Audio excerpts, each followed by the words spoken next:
Hello, আসসালামু আলাইকুম। কি অবস্থা সবার? আশা করি সবাই খুব ভালো আছেন। So welcome to my another blog. আজকে চলে আসছি ডিগরিচর ঘাটের এখানে। আর আমরা জানি যে ঘাটের এইখানে একটি বড় ইটের ভাটা আছে।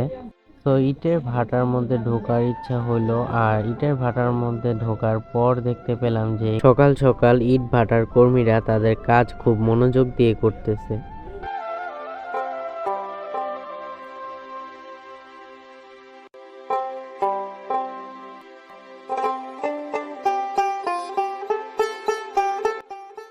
আর সকালের পরিবেশটা আমার কাছে খুবই পছন্দের, তাই আমি এখন নদীর এখানে এসে পড়লাম। কিছুক্ষণ হাঁটাহাঁটি করার পর আমরা দেখতে পেলাম যে এখানে একটি জেলে ভাই আসছে জাল নিয়ে মাছ ধরার জন্য।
ম্যাক্সিমাম টাইমেই দেখতে পেলাম যে জেলে ভাইটির জালে খুব ছোট ছোট পুঁটি মাছ ধরা পড়তেছে, আর বড় মাছের সংখ্যা একেবারেই নাই বললে চলে।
আর কয়েকবারই নদীর মধ্যে জাল ফেলার পর জালটার মধ্যে খুব কম, খুব অল্প আর ছোট ছোট মাছ ওঠে। তাই জেলে ভাই এখন চিন্তা ভাবনা করলো যে না, আজকের জন্য এই পর্যন্তই, আবার কোনো এক সময় আসবো।